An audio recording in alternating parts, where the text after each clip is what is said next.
Pin, OTP, CVV या internet banking password किसी के साथ शेयर ना करें।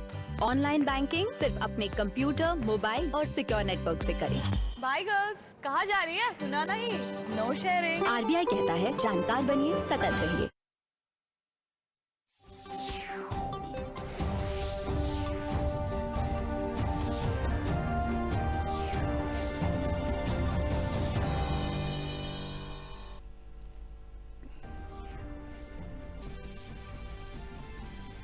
प्रधानमंत्री नरेंद्र मोदी की अध्यक्षता में हुई कैबिनेट बैठक में एथेनॉल खरीद, जूट बैग पैकेजिंग और बांधों के पुनर्वास के संबंध में लिए गए महत्वपूर्ण निर्णय।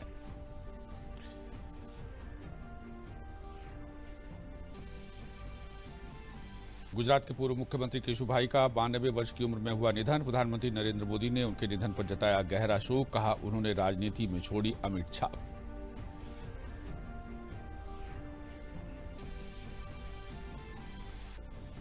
लगातार 42वें दिन भी कोविड-19 के संक्रमण में प्रदेश में आई है कमी। संक्रमित मरीजों के सापेक्ष उपचारित मरीजों की संख्या बढ़ी। रिकवरी रेट हुआ 93.33।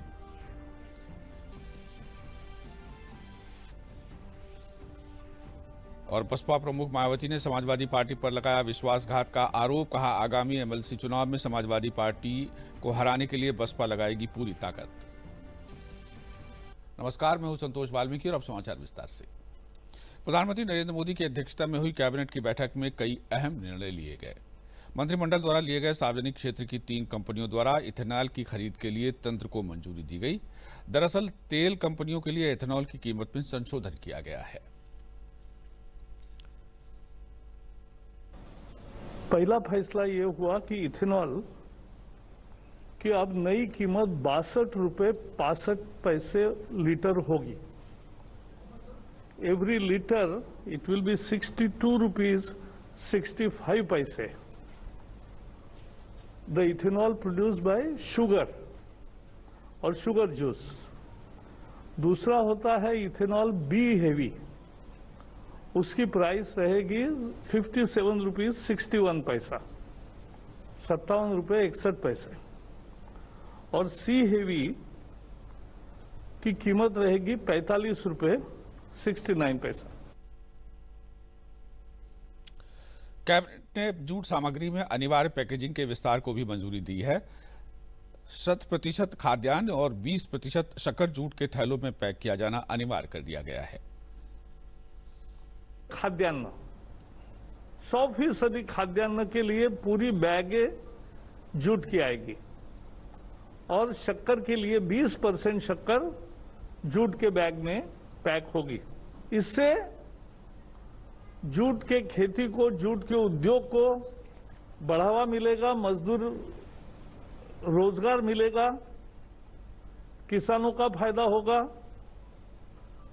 आज 4 लाख से ज्यादा किसान जूट के खेती में मजदूर काम करते हैं और हजारों किसानों की ये खेती है। एक अन्य अहम निर्णय में मंत्रिमंडल ने बांध पुनर्वास और सुधार परियोजना की दूसरी और तीसरे चरण को मंजूरी दी। 736 बांधों की सुरक्षा और परिचालन को बेहतर बनाने को लेकर इस योजना को अहम माना जा रहा है।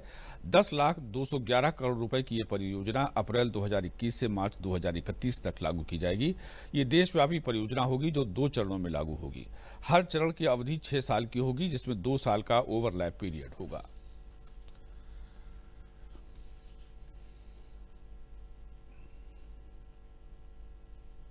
जिन 3 विषयों के बारे में निर्णय हुआ उसमें से एक विषय बांधों की सुरक्षा और बांधों के ऑपरेशन मेंटेनेंस को लेकर के एक योजना जिसको dam rehabilitation and improvement programme phase 2 और 3 दूसरे और तीसरे चरण की मंजूरी दी गई है। 10 साल की यह परियोजना 2 चरण में होगी, जिसकी अनुमानित लागत 10,211 करोड़ रुपए होगी। दोनों ही योजनाएं 4-4 साल की हैं, लेकिन 2-2 साल का ओवरलैपिंग पीरियड इन दोनों योजनाओं में रहेगा। गुजरात के पूर्व मुख्यमंत्री केशुभाई पटेल का आज 92 साल की उम्र में निधन हो गया। वे 2 बार गुजरात के मुख्यमंत्री रहे। हाल ही में उन्हें सोमनाथ मंदिर ट्रस्ट का दोबारा अध्यक्ष बनाया गया था। 60 के दशक में जनसंघ कार्यकर्ता के तौर पर केशुभाई पटेल आगे चलकर संस्थापक सदस्यों में शुमार हुए। 1977 में राजकोट से लोकसभा सांसद बने।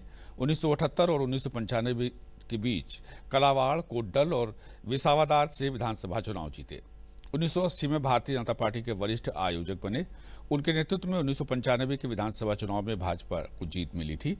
प्रधानमंत्री नरेंद्र मोदी ने केशुभाई के निधन पर गहरा शोक व्यक्त किया है। अपने संबोधन में पीएम ने उन्हें उत्कृष्ट नेता करार दिया है।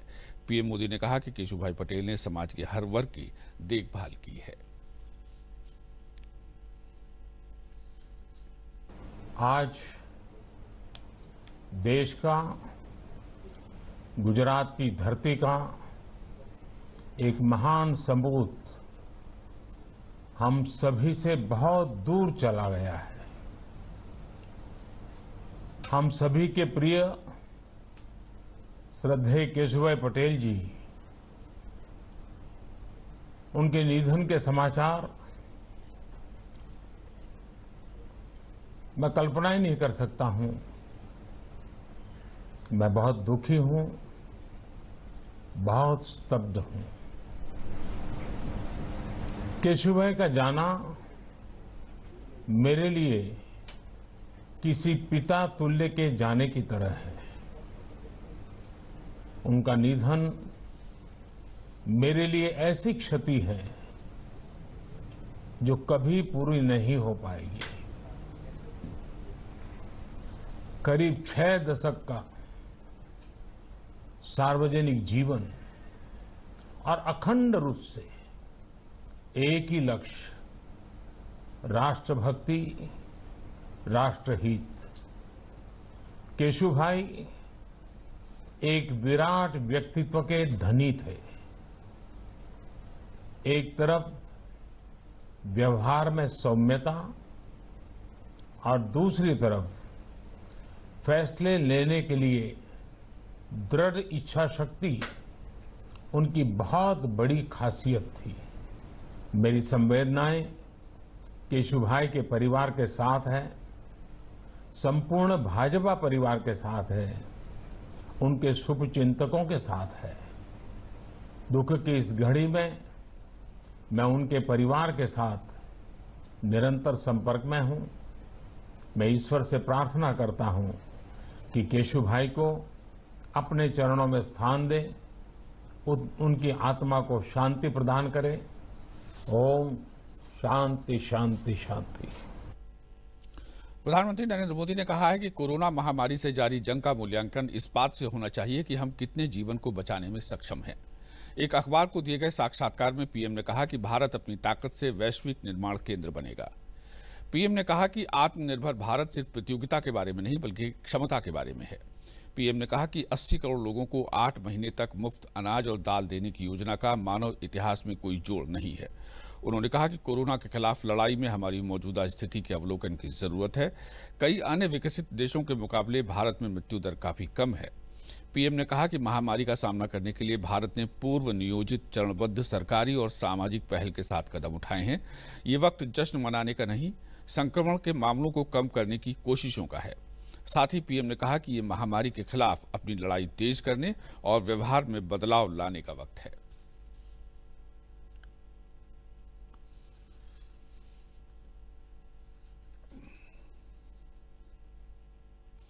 प्रदेश के अपर मुख्य सचिव स्वास्थ्य अमित मोहन प्रसाद ने लखनऊ में वार्ता कर बताया कि कोरोना वायरस के संबंध में स्थिति इस प्रकार है। विगत 24 घंटों में संक्रमण के 1979 नए प्रकरण सामने आए हैं। अब तक 4,46,054 लोग उपचारित होकर घर जा चुके हैं। 24 घंटे में 1,38,027 जांच की गई हैं। लगातार 42 दिनों से संक्रमण प्रदेश में कम हो रहा है, लेकिन इसको बनाए रखने के लिए जरूरी है कि हम लोग कोरोना प्रोटोकॉल का पालन करें। त्योहार के समय और अधिक सावधानी बरतने की जरूरत है। प्रदेश में कोरोना से रिकवरी का प्रतिशत 93.33 हो गया है। विगत 24 घंटों में संक्रमण के 1,979 नए प्रकरण सामने आए हैं। इसी अवधि में उपचारित होकर डिस्चार्ज होने वालों की संख्या 2,465 है। 17 सितंबर को हमारा पीक आया था जब 68,235 केस थे हमारे एक्टिव इन्फेक्शन के। उससे गिर करके आज ये संख्या 24,858 रह गई है। इस प्रकार एक्टिव इन्फेक्शन के केसेस में पीक की तुलना में 63.57% की कमी आ गई है, 63.57%। जो लोग संक्रमण के पश्चात उपचारित होकर डिस्चार्ज किए गए हैं, उनकी संख्या बढ़कर के अब 4,46,054 हो गई है और इस प्रकार प्रदेश में रिकवरी का प्रतिशत अब बढ़कर के 93.33% हो गया है, 93.33%। कोरोना वायरस से संक्रमित लोगों में से 6,983 लोगों की अभी तक मृत्यु हुई है। प्रदेश के अपर मुख्य सचिव सूचना नवनीत सहगल ने कहा है कि प्रदेश में लगातार संक्रमण कम हो रहा है, लेकिन खतरा अभी टला नहीं है, इसलिए लोग सुरक्षा को ध्यान में रखें। उन्होंने कहा कि सूक्ष्म, लघु एवं मध्यम 90 लाख इकाइयों में 80% इकाइयां चालू हो गई हैं, जिनमें लोगों को रोजगार मिल रहा है। 10,753 करोड़ रुपए का ऋण उपलब्ध करवाया गया है। 5,000 से अधिक नई इकाइयां शुरू की गई हैं, जिससे स्थानीय स्तर पर लोगों को रोजगार के अवसर उपलब्ध हो सके। कोरोना के साथ लोगों की जीविका भी चलती रहे, इसके लिए काम किया जा रहा है। प्रदेश में कोरोना संक्रमण कम होने से हमारे जो हॉटस्पॉट एरियाज हैं अब वो 10,000 से कम हो गए हैं, 9,785 बचे हैं। कंटेनमेंट जोन भी कम हो रहे हैं। औद्योगिक और आर्थिक गतिविधियां लगातार बढ़ रही हैं। हमारे लगभग 8,18,000 बड़ी इकाइयां जो क्रियाशील हैं, उसके अतिरिक्त जो छोटी छोटी 90 लाख इकाइयां हैं प्रदेश में, वो लगभग 80% से अधिक वो क्रियाशील हो गई हैं। उनमें रोजगार मिल रहा है, कार्य प्रारंभ हो गए हैं। इसके अतिरिक्त जो पुरानी विद्यमान इकाइयां हैं, एग्जिस्टिंग यूनिट्स हैं, उनको आत्मनिर्भर पैकेज में लगभग 4,35,000 इकाइयों को बैंकों द्वारा 10,753 करोड़ के ऋण उपलब्ध कराए गए हैं, जिससे कि उनको उनका कार्य ठीक से चलता रहे, उनका व्यापार ठीक से चलता रहे।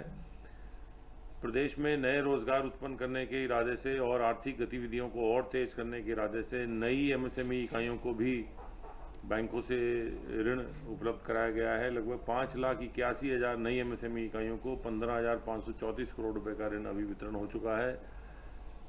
बैंकों को पूरे वित्तीय वर्ष में लगभग कुल 20 लाख एमएसएमई इकाइयों को ऋण उपलब्ध कराने का लक्ष्य दिया गया है। सूचना प्रसारण मंत्रालय भारत सरकार के अंतर्गत क्षेत्रीय लोक संपर्क ब्यूरो ने प्रयागराज में लोगों को कोरोना से बचाव के लिए जागरूक करने का अभियान का शुभारंभ किया। इस अभियान की शुरुआत मुख्य चिकित्सा अधिकारी डॉक्टर GS वाजपेयी ने हरी झंडी दिखाकर की। ये प्रचार अभियान और प्रचार वाहन 3 दिनों तक मुख्य स्थानों पर प्रचार प्रसार और लोगों को जागरूक करेंगे। इस मौके पर मुख्य चिकित्सा अधिकारी डॉक्टर GS वाजपेयी ने कहा कि कोरोना महामारी को रोकने के लिए हम लोगों को अभी जागरूक रहने की आवश्यकता है। ये बीमारी एक दूसरे के माध्यम से फैलती है।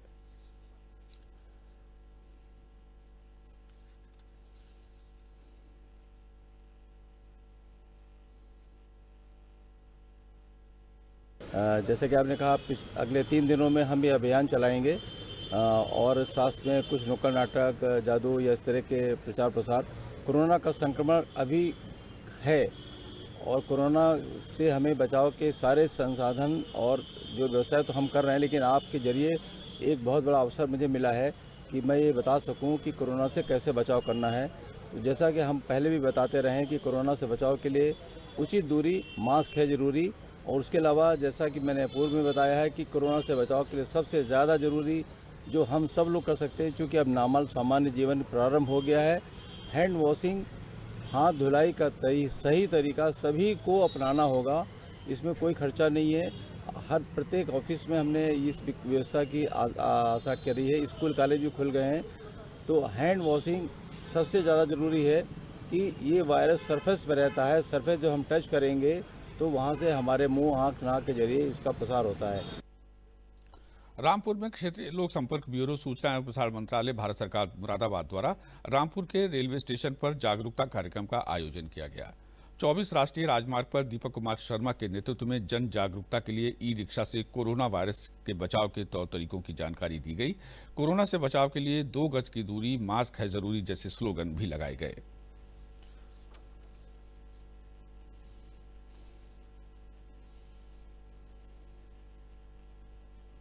देखिए, क्षेत्रीय लोक संपर्क ब्यूरो की तरफ से ये वाहन था और इसमें हम लोगों ने अभी हरी झंडी दिखाकर इसे रवाना किया है। इसके जरिए लोगों में जागरूकता, अवेयरनेस फैलाने की दृष्टि से, क्योंकि कोरोना एक महामारी का रूप ले चुकी है, ये वाहन अवेयरनेस फैलाएगा। मास्क कितना ज़रूरी है, 2 गज की दूरी कितनी ज़रूरी है, इसमें सारे आउटलेट्स भी रखे हैं, स्टिकर भी रखे हैं और इसमें इस वाहन में आपका लाउड स्पीकर भी लगा हुआ है जो निरंतर कोरोना से लड़ने के लिए संदेश जनता को देता रहेगा।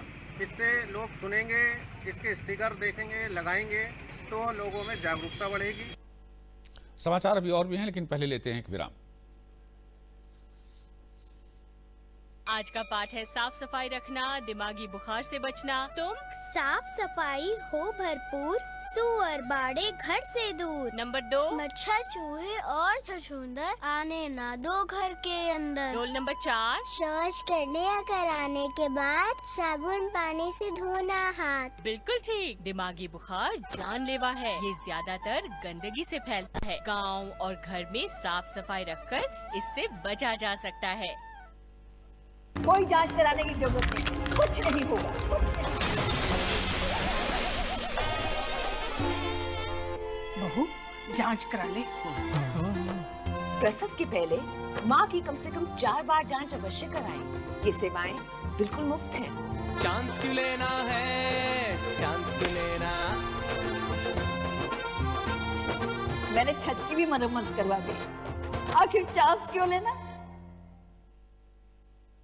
अगर हर कोई रखता है मेरा इतना ख्याल, तो मैं क्यों न रखूं अपना ध्यान। इसीलिए 9 तारीख को सरकारी अस्पताल जाती हूँ, जहाँ अब सरकारी के संग प्राइवेट डॉक्टर भी आते हैं। प्रधानमंत्री सुरक्षित मातृत्व अभियान के तहत हर महीने की 9 तारीख को सभी सरकारी अस्पतालों में गर्भवती महिलाओं की विशेष सेहत जांच मुफ्त की जाती है, ताकि अगर खतरे के लक्षण हो तो उनका सही समय पर इलाज कर सके। 9 तारीख को मेरा ख्याल सबसे पहले। प्रदेश के उप मुख्यमंत्री डॉक्टर दिनेश शर्मा ने देवरिया सदर भाजपा प्रत्याशी डॉक्टर सत्यप्रकाश मणि तिवारी के पक्ष में सभा को संबोधित करते हुए कहा कि भाजपा को रोकने के लिए हाथ मिलाने वाली बसपा और सपा आज एक दूसरे की बुराई कर रहे हैं। बसपा सुप्रीमो बहन मायावती अपने गठबंधन के साथ ही समाजवादी पार्टी के खिलाफ बयान दे रही हैं कि सपा अध्यक्ष धोखेबाज हैं। मोदी और योगी की सरकार की बदौलत किसानों को खाद, बीज, महिलाओं को रसोई गैस सिलेंडर और चूल्हा, गरीबों को मुफ्त में स्वास्थ्य सुविधा देने के साथ गरीबों को मकान और शौचालय देकर उनकी स्थिति में सुधार किया गया है। श्रम मंत्री स्वामी प्रसाद मौर्य ने संबोधित करते हुए कहा कि पिछड़ों, दलितों के हित में भाजपा सरकारें निरंतर कार्य कर रही हैं। आज चुनाव का मौसम है।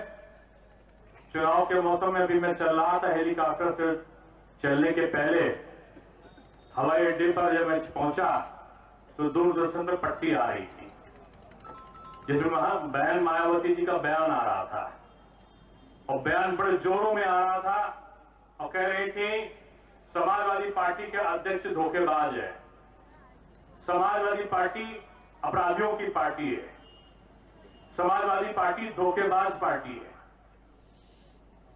आज वो सारे के सारे आरोप की पट्टियां एक के बाद एक के बाद एक के बाद एक आ रही थी।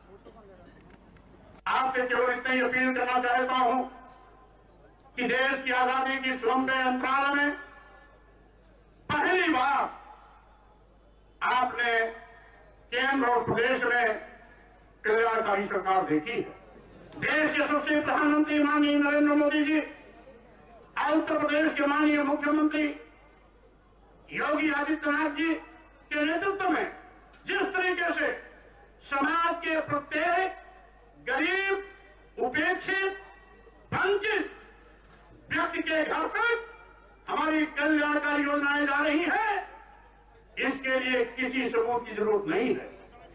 उज्ज्वला योजना में गरीबों के घर में गैस चूल्हा, इसका सबूत है। आज प्रधानमंत्री जी प्रधानमंत्री आवास के रूप में लोगों की झोपड़ियों की जगह बनता हुआ पक्का घर, इसका सबूत है। हर गरीब की बस्तियों में लगातार हर घर के दरवाजे अखबारे पछोड़े, शौचालय का निर्माण इसका सबूत है। प्रदेश में बहुजन समाज पार्टी और समाजवादी पार्टी के बीच राजनीतिक खाई बढ़ रही है।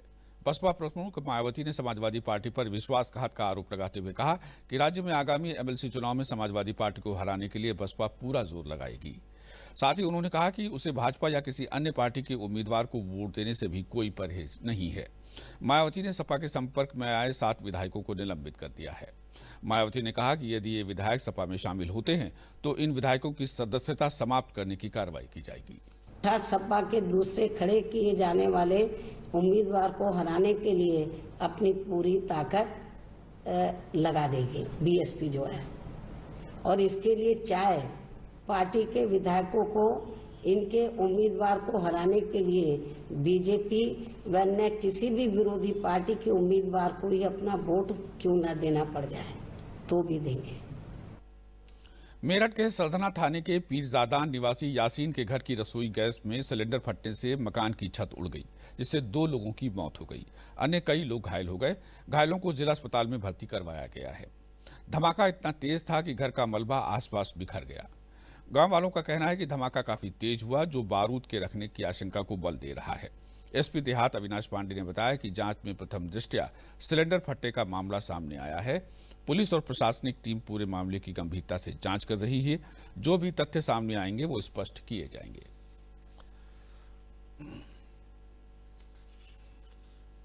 एक विस्फोट हुआ है जिसमें 2 लोगों की मृत्यु हुई है और कतिपय अन्य लोग घायल हैं, जिन्हें कि अस्पताल पहुंचा दिया गया है। नगर निगम पुलिस एवं प्रशासन की टीम ने तत्काल मौके पर पहुंचकर सारा मलबा इत्यादि हटा दिया है। मलबे में जो लोग दबे थे उनको तत्काल अस्पताल पहुंचा दिया गया, उन्हें प्राथमिक उपचार इत्यादि दे दिया गया है। फॉरेंसिक की टीम को बुला लिया गया है। प्रथम दृष्टया जो बात सामने आ रही है वो ये है कि सिलेंडर में विस्फोट हुआ है, जिसके कारण कि इसके छत और अन्य जो दरवाजे इत्यादि हैं वो उड़ गए हैं और ये जनहानि हुई है। अन्य बातों की जांचों के लिए कि कोई अन्य बात तो नहीं है, फॉरेंसिक टीम को मौके पर बुला लिया गया है। जो भी जांच में आवश्यक तथ्य सामने आएंगे उन पर आवश्यक विधिक कार्रवाई की जाएगी। हम अपने घर में थे जी, काम कर रहे थे कि एकदम ऐसा हुआ कि जैसे युद्ध चढ़ गया और किसी ने बम गिर दिया, तो हमारी चीखें निकल गई जी। चीख पुकारे मच गए, हम बेहोश, कोई इधर को कोई इधर को, ऐसे धूल मट्टी कुछ दिखाई नहीं दे रहा था जी। और कम से कम 10 मिनट बाद जब होश में आया तो पता चला कि पड़ोस में जो है धमाका हुआ है बहुत तगड़ा। और वहाँ जाके देखा तो कई मकान ध्वस्त हो गए जी, और रास्ता भी बंद हो गया। फिर पब्लिक आ गई, पब्लिक ने देखा तो उसमें 2 हैं जी, वो तो 2 का तो इंतकाल हो चुका है, एक्सपायर हो गए, और कई जो है गंभीर रूप से घायल हैं। जी मैं पास में ही थी, थोड़ी काफ़ी दूर से थी मैं, पर ज़्यादा दूर भी नहीं थी, मैं पास में ही थी। मैं बच्चों के पास ही जा रही थी, बुरखा ओढ़ रखा था मैंने, तो एकदम धमाके की आवाज़ आई है मुझे, तो मैं चौक में भागी हूँ। देखा तो मेरी बच्ची घायल थी, 2 बच्ची हैं, एक मेरा नातिन है, 2 साल का बच्चा है मेरा, वो ज़्यादा घायल थे। तुरंत ही हम हॉस्पिटल लेकर आए, एडमिट कराए हमने यहाँ पे आकर। कैसे हुआ, मतलब क्या लगा? धमाका बारूद बता रहे हैं, बारूद आया है, बच्चे के पैर जले हुए हैं। समाचार अभी और भी हैं, लेकिन पहले लेते हैं एक विराम। ये प्रशांत है ना, इसका सब प्रॉपर चलता है। कल उसके बैंक अकाउंट में 15,000 रुपए का फ्रॉड हुआ है, पता है? इसको तो कोई टेंशन ही नहीं होती है, देखना। टेंशन क्यों?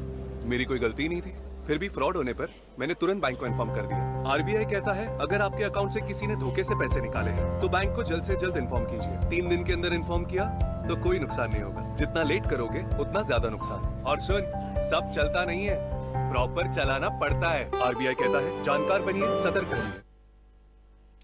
उत्तर प्रदेश जर्नलिस्ट एसोसिएशन के प्रदेश मंत्री आइसना तथा मूल अधिकार एसोसिएशन के राष्ट्रीय प्रवक्ता सलील मिश्रा ने मुख्यमंत्री से उन्नाव जिले में डेंगू के इलाज की पर्याप्त व्यवस्था कराने का आग्रह किया है। मुख्यमंत्री को लिखे गए पत्र में उन्होंने कहा कि उन्नाव में बड़े पैमाने पर डेंगू के मरीज सामने आ रहे हैं और इनमें अधिकतर गरीब लोग शामिल हैं। उन्होंने आरोप लगाया कि उन्नाव के जिला अस्पताल में डेंगू के इलाज की उचित व्यवस्था नहीं है। उन्होंने मांग की कि जिला अस्पताल में अलग से डेंगू वार्ड बनाकर खून की प्लेटलेट्स चढ़ाए जाने की व्यवस्था शीघ्र की जाए, ताकि गरीबों को डेंगू जैसी जानलेवा बीमारी से बचाया जा सके। आज कोविड-19 का पालन करते हुए पोस्टमास्टर जनरल के भवन में केंद्रीय कर्मचारी की संयुक्त बैठक बुलाई गई। इस अवसर पर केंद्रीय कर्मचारियों ने कई मुद्दों पर चर्चा की तथा अपने हितों से जुड़े मुद्दों को उठाया। कर्मचारियों ने डीए बहाली, न्यू पेंशन स्कीम और 8वें वेतन आयोग के गठन की मांग की। इस बैठक में secretary general confederation of central government employees and workers union के सेक्रेटरी जनरल RN पराशर और जनरल सेक्रेटरी JP सिंह तथा मीडिया प्रभारी SB सिंह भी उपस्थित रहे। आज वरिष्ठ कैमरामैन निर्मल चंद पंत अपनी सेवाएं पूरी करके दूरदर्शन से सेवानिवृत्त हो गए। उन्होंने 1984 में फिल्म और टेलीविजन संस्थान पुणे से प्रशिक्षण के बाद दूरदर्शन में कैमरामैन ग्रेड 2 के पद की सेवाओं के साथ ये यात्रा प्रारंभ की थी। श्री पंत श्रीनगर, उत्तराखंड, उत्तर पूर्व के राज्यों में अपनी सेवाएं दे चुके हैं। विनम्र, सौम्य, मृदुभाषी और रचनात्मक क्षमताओं से परिपूर्ण प्रशासनिक क्षमता के साथ उन्होंने अपना कार्यकाल पूरा किया है। दूरदर्शन परिवार उनके द्वारा किए गए कार्यों की सराहना करता है और उनके सुखमय जीवन की कामना करता है।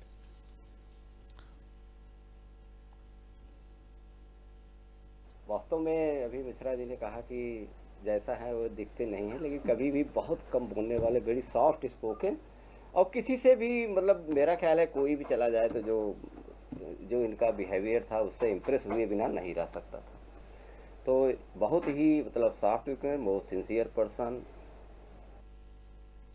जनपद हापुड़ में ब्रजनाथपुर शुगर मिल ने किसानों को लाभ पहुंचाने के उद्देश्य से पेराई सत्र शुरू कर दिया है। वर्ष 2020-21 के लिए ब्रजनाथपुर शुगर मिल द्वारा 65 लाख कुंतल गन्ना पेराई का लक्ष्य रखा गया है। जनपद में 2 चीनी मिलें सिंभावली और ब्रजनाथपुर शुगर मिल हैं। ब्रजनाथपुर शुगर मिल ने पेराई सत्र शुरू करने से जनपद के किसान काफी खुश नजर आ रहे हैं। भारी संख्या में किसान गन्ना लेकर शुगर मिल में पहुंच रहे हैं। ब्रजनाथपुर शुगर मिल के अधिकारी योगेश सिंघल ने बताया कि पिछले वर्षों की अपेक्षा इस साल 65 लाख कुंतल का लक्ष्य रखा गया है। पिछले वर्षों में शुगर मिल का लक्ष्य 53-54 लाख कुंतल का था। इसका लाभ किसानों को मिला है। पिछले पेराई सत्र का पैसा इस कंपनी द्वारा 85% किसानों को भुगतान कर दिया गया है। फतेहपुर जिले में पाइप के माध्यम से नेचुरल गैस घर घर पहुंच रही है। इंद्रप्रस्थ गैस लिमिटेड ने शहरी क्षेत्र में कनेक्शन देने शुरू कर दिए हैं। अब तक लगभग 3500 रजिस्ट्रेशन हो चुके हैं, जो कि दिसंबर तक निःशुल्क दिए जा रहे हैं। पाइपलाइन से किचन तक गैस उपलब्ध होने से उपभोक्ता को गैस सिलेंडर लाने ले जाने और घटतौली जैसी समस्याओं से निजात मिलेगी। पीएनजी गैस एलपीजी के मुकाबले सस्ती और प्रदूषण मुक्त है। उपभोक्ता जितना गैस उपयोग करेगा, मीटर रीडिंग के अनुसार उतना ही बिल देना होगा और सुरक्षा के दृष्टिकोण से इस गैस के इस्तेमाल से आग लगने की आशंका भी कम रहती है। ओमकार नाथ सिंह ने बताया कि पीएनजी से 24 घंटे बिना रुकावट गैस सप्लाई सर्विस मिलेगी और हर 2 माह बाद उसकी रीडिंग के अनुसार बिल आएगा, जो एलपीजी के मुकाबले 120 रुपए तक सस्ती पड़ेगी। पूर्व में भी हम लोगों को ये काम असाइन किया गया है, जिसका काम तेजी से चल रहा है और हमारा लक्ष्य ये है कि हम जनवरी या फरवरी तक नेक्स्ट ईयर गैस की सप्लाई कर दें और हर घरों में पाइप नेचुरल गैस अवेलेबल हो। इसी के अंतर्गत इंद्रप्रस्थ गैस लिमिटेड ने फतेहपुर में पीएनजी गैस के रजिस्ट्रेशन का कार्य प्रारंभ कर दिया है, जिसका लक्ष्य घर घर तक पीएनजी गैस पहुंचाना है। सिक्योरिटी पर्पज से तो ये है कि ये जो गैस है ये सबसे रिलायबल है, चीपेस्ट है और फिजिबल है। तो इकोनॉमिकल दृष्टि से देखा जाए तो ये सबसे बेटर है।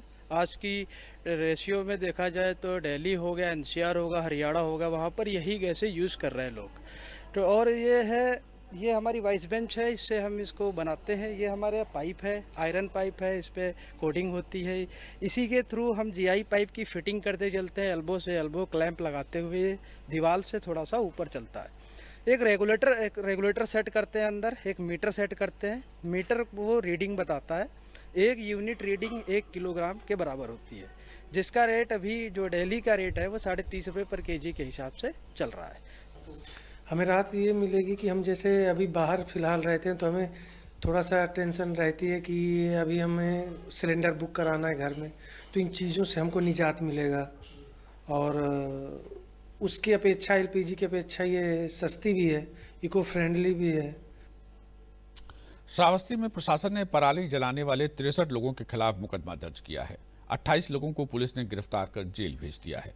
पराली जलाने वालों के ऊपर प्रशासन सेटेलाइट के माध्यम से भी नजर बनाए हुए है।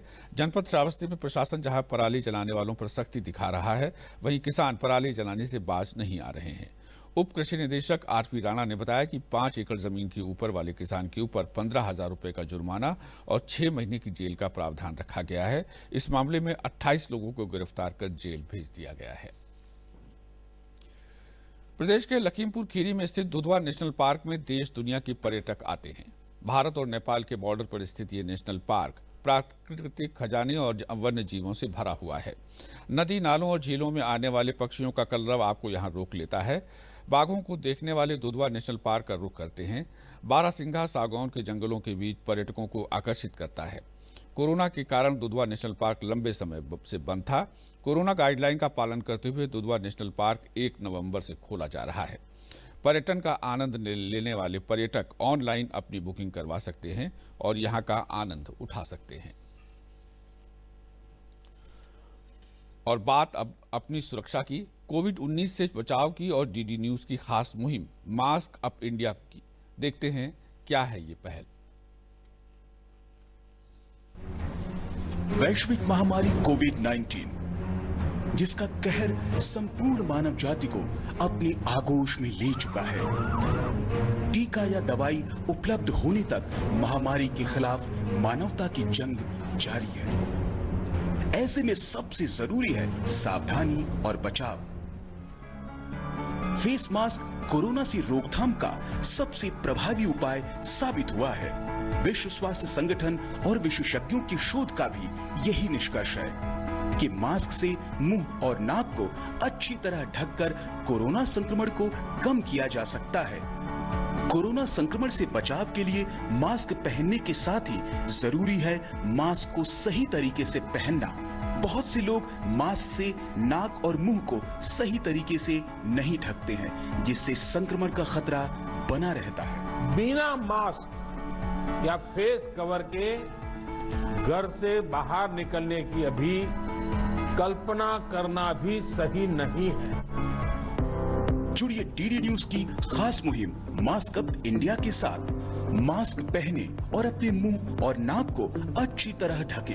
अपने परिवार के सदस्यों और दोस्तों को मास्क पहनने के लिए कहें। Mask up India, mask up India. DD news के माध्यम से सबको बताना है, कोरोना को हराना है, मास्क जरूर लगाना है। Mask up India, mask up India, mask up India.